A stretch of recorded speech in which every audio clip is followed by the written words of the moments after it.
हम सब ब्रह्मांड की अनंत ऊर्जा को खुद में समेटी हुई सर्वशक्तिमान आत्मा हैं। हम सब में आत्म तत्व विद्यमान है। हमारे पुरखों ने ध्यान से समदृष्टा बनकर पूरी मानव जाति के कल्याण का बीड़ा उठाया है। आइए आचार्य भगवान डॉक्टर शिव मुनि महाराज साहिब के सानिध्य में हम भी महान आत्म ध्यान अनुष्ठान का हिस्सा बने।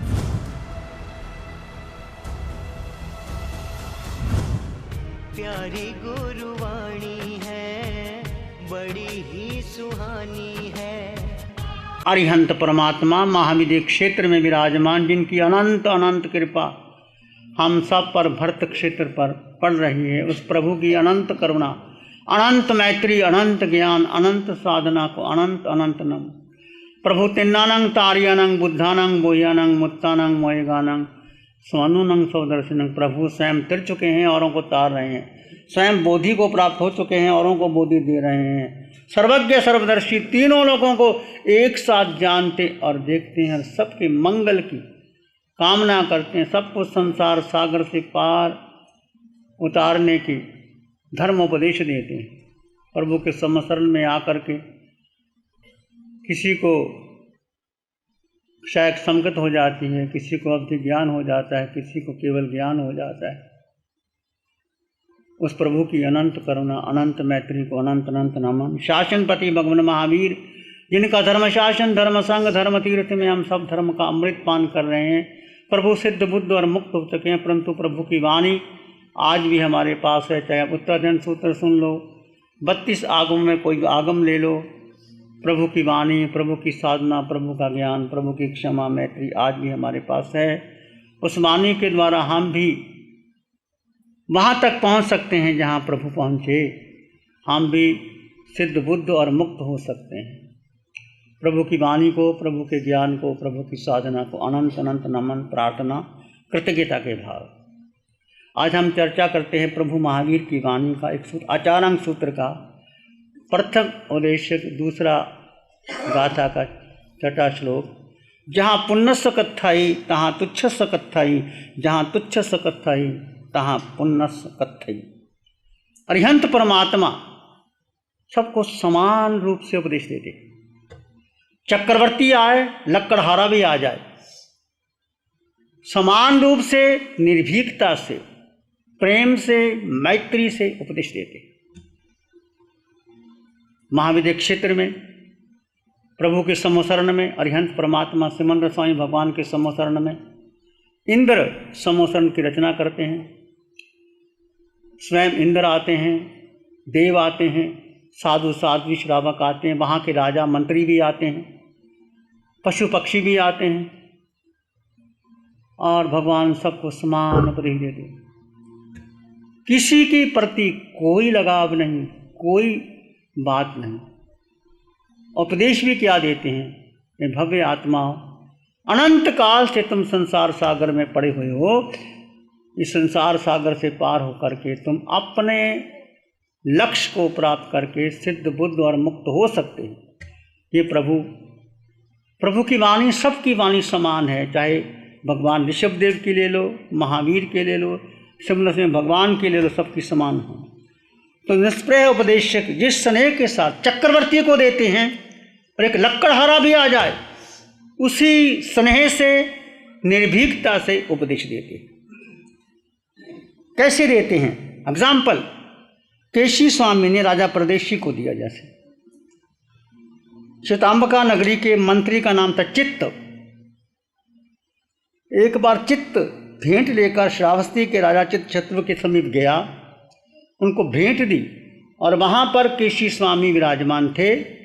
चित्त ने उनका उपदेश सुना, बहुत अच्छा लगा, श्रावक व्रत ले लिए। देखिए, भगवान के पास आते हैं, खाली नहीं जाते। भगवान के 10 श्रावक भगवान का समशरण में गए, और भगवान ने 2 मार्ग बताए, एक साधु का धर्म, एक श्रावक का धर्म।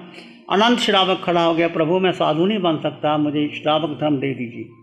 और लेने के बाद घर में आया, अपनी पत्नी शिवानंदा को बोला कि मैं भगवान के पास गया, भगवान ने धर्मोपदेश दिया, मैं श्रावक व्रत बन लेके आया हूँ। तो पत्नी भी जाती है, उपदेश देती। आपको कोई अच्छी चीज़ लगे तो स्वयं ग्रहण करो और घर में भी प्रेरणा दो। ऐसे ही जब श्रावस्ती के राजा जितशत्रु को भेंट देने के बाद केशी स्वामी का उपदेश सुना तो उन्होंने जब देखा ऐसे महान संत, केशी स्वामी 4 ज्ञान के धर्ता थे। 4 ज्ञान कौन कौन से? मति ज्ञान, श्रुति ज्ञान, अवधि ज्ञान, मन पर्यव ज्ञान। मन की बात को जान लेते थे, 4 ज्ञान के धर्ता। और उन्होंने कहा, प्रभु हमारी नगरी में, सीताम्बिका नगरी में कभी पधारो। तो उनको पता था उनका राजा वो मंत्री चित्त, और राजा बड़ा नास्तिक, कट्टर नास्तिक, किसी को मानता नहीं, आत्मा की चर्चा, जीव की चर्चा कुछ नहीं, कहता प्रमाण दो मुझे। और कोई लोग जिसको मृत्युदंड दिया जाता था उसको बुलाता, टुकड़े टुकड़े कर देता अपने सामने, तो बताओ आत्मा कहाँ चली गई। शीशे में बंद कर देता, आत्मा कहाँ गई। परंतु वो आत्मा तो दिखाई नहीं देती, आत्मा को बताया नहीं जा सकता। ऐसा घोर नास्तिक, तर्क पूर्ण। तो उन्होंने कहा, तो केशी स्वामी तो जानते थे, उन्होंने कहा यथा समय जैसा अवसर हुआ, संत ऐसा ही कहते हैं, ऐसा नहीं कह सकते कि हम जरूर आएंगे, पता नहीं क्या कारण बन जाए देवयोग से। यथा समय जैसा अवसर होगा हम आएंगे। चित्त मंत्री कितना होशियार होता है। मैं आपसे कहता हूँ, आप घर में रहते हैं, पति पत्नी साथ में रहते हैं, कई बार पति आपकी बात नहीं सुनता, कई पत्नी नहीं सुनती, तो कैसे समझाना?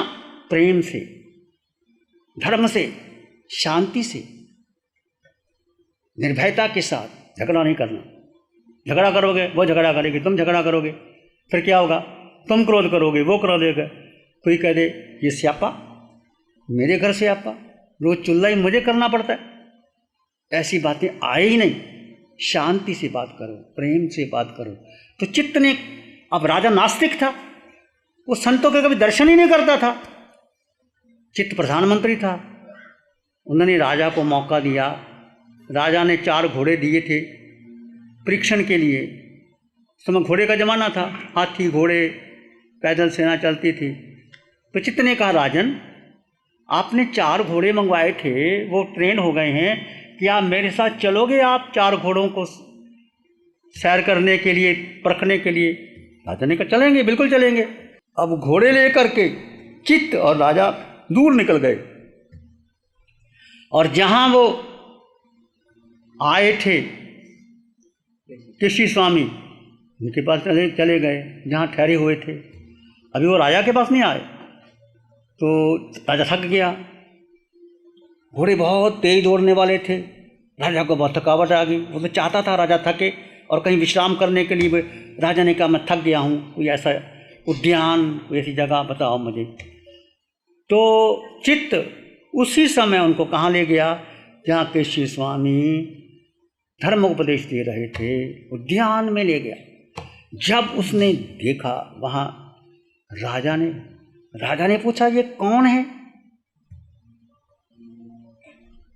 चित्त ने कहा ये मुनि है, ये बहुत ज्ञानी आत्मा है, ये शरीर और आत्मा दोनों को अलग अलग बताते हैं, धर्म उपदेश देते हैं। राजा तो मानता नहीं था कि आत्मा वात्मा कोई होता नहीं, शरीर है, पंचभूत है, निकल जाते हैं, चले जाते हैं।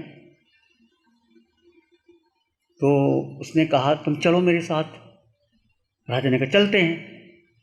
राजा ने सोचा ये मुस्टंडा, मन में सोचा राजा ने। अब केशी स्वामी तो अवधि ज्ञानी थे ना, मन परिव ज्ञान थे, जानते थे मन की बात क्या होती है। जैसे वो राजा वहां गया तो पूछने लगा कि मुझे बताओगे आप कि जीव और शरीर एक हैं, अलग अलग हैं? केशी स्वामी ने कहा तुम चोर हो। एक राजा को, एक मुनि का चोर हो, कितनी निर्भीकता चाहिए। आप मेरे पास आओ, मैं कहूँ चोर, मेरे पास दोबारा आओगे? क्या बंगलोर वाले आओगे?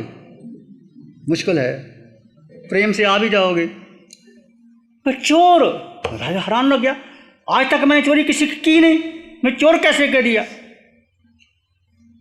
केशी स्वामी ने कहा कि राजन तुम्हारे घर में, तुम्हारे नगर में कोई चुंगी ना दे और चुंगी अदा ना करे, तुम क्या कहते हो? चुंगी लेनी पड़ती है ना, राजा को टैक्स देना ही पड़ता है। तुम कहते हो चोर हो, कहते हम कहते हैं। तो तुम यहाँ मेरे पास आए हो तो क्या तुमने आज्ञा ली मेरे से, मैं आ ठहर सकता हूँ कि नहीं? हैरान हो गया। फिर उसने कहा तुम्हारे मन में ये विचार आया, ये साधु ये मुस्तंडे क्या करते हैं? तुम्हारे मन में विचार आया ना? ऐसा पानी पानी हो गया। ये मेरे मन में विचार उन्होंने कैसे जान लिया? ऐसे थे केशी स्वामी। प्रश्नोत्तर होते हैं, लंबी कहानी है। राजा मानता नहीं था, तर्क देते थे, आत्मा अजर है, अमर है, अविनाशी है, सत्य है, चित्त है। जैसे मुनि जी आपको समझाते हैं, पितरा साधका निशा जी समझाते हैं कि जीव है, अष्टगुणों से युक्त है, अनंत ज्ञान, अनंत सुख शक्ति, बहुत समझाया। तो राजा मान गया, अपनी धारणा को मान गया, गलत धारणा मेरी थी। ऐसे ही राजा को उन्होंने, फिर उसकी नगरी में गए, राजा को बदला, राजा श्रावक बन गया। मैंने कहानी सुनाई थी कृष्णों के दिन, उसकी पत्नी जो उनको बहुत चाहती थी और उसने ही उसको जहर दे दिया था, वो सूर्यादेव बना, ऐसा राजा बदल गया था। तो केशी स्वामी ने कैसी निर्भीकता के साथ और तर्क से उत्तर दिया। यह है अरिहंत परमात्मा की वाणी। जहाँ पुण्यस कथई तहाँ तुच्छस कथई, जहाँ तुच्छस कथई तहाँ पुण्यस कथई। दूसरा, अनाथी मुनि ने राजा श्रेणी को क्या कहा था? जब राजा श्रेणी अनाथी मुनि के पास गया कि तुम तो अनाथ हो, मैं आपका नाथ बनता हूँ, तो क्या कहा था अनाथी मुनि ने? राजन, तुम स्वयं ही अनाथ हो, तुम मेरे नाथ कैसे बनोगे? बहुत निर्भीकता से कहा। राजा श्री ने कहता, मैं मगध का सम्राट, हाथी घोड़े सेना, अरबों खरबों की संपत्ति, हीरे जवाहरात, मेरे पास सब कुछ है, तुम चलो मेरे पास। राजन, हाथी घोड़े सेना से कुछ नहीं होता राजन।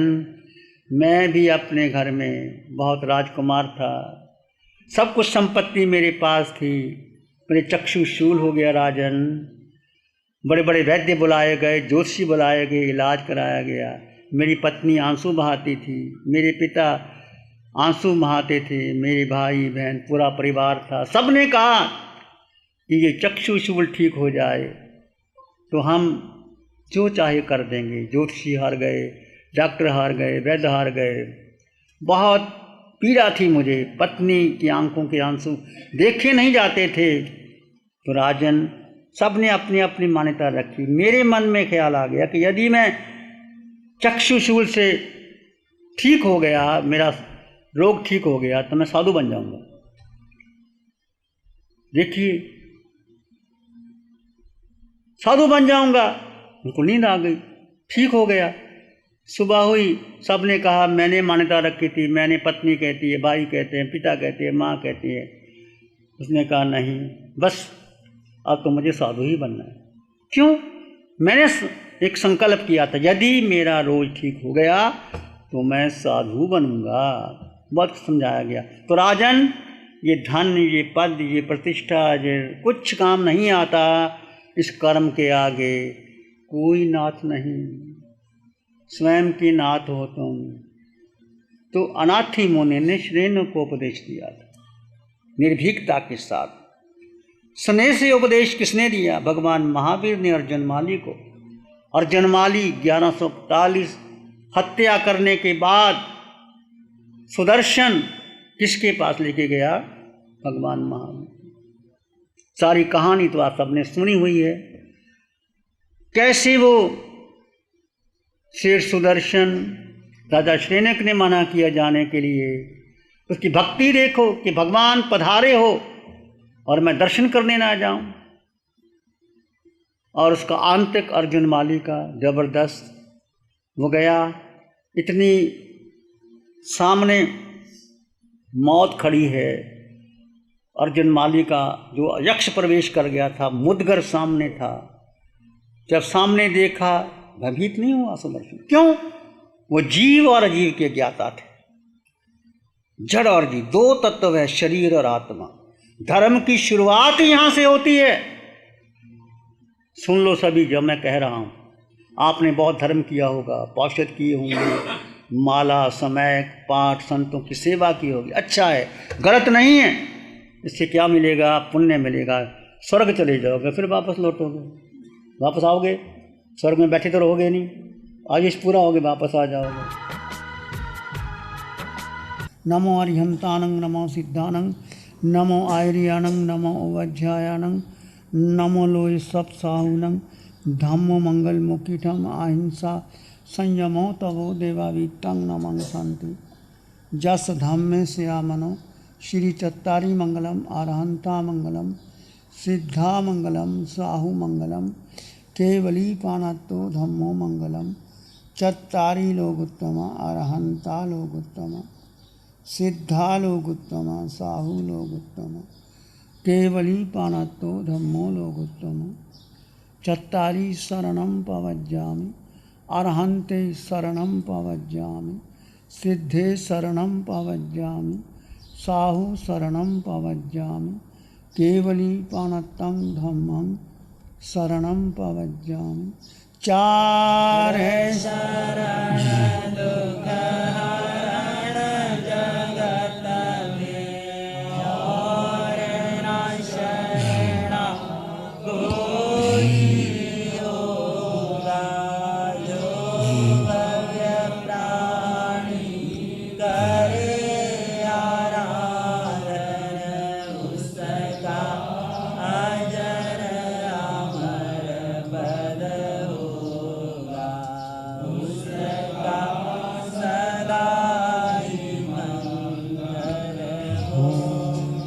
Programme sponsored by Bindiya Raj, Bhanwarlal S Lodha, Vinod ben B Lodha, Awadh Shangri-La, Surat. गुरु हमको ऐसी कृपा दृष्टि दे।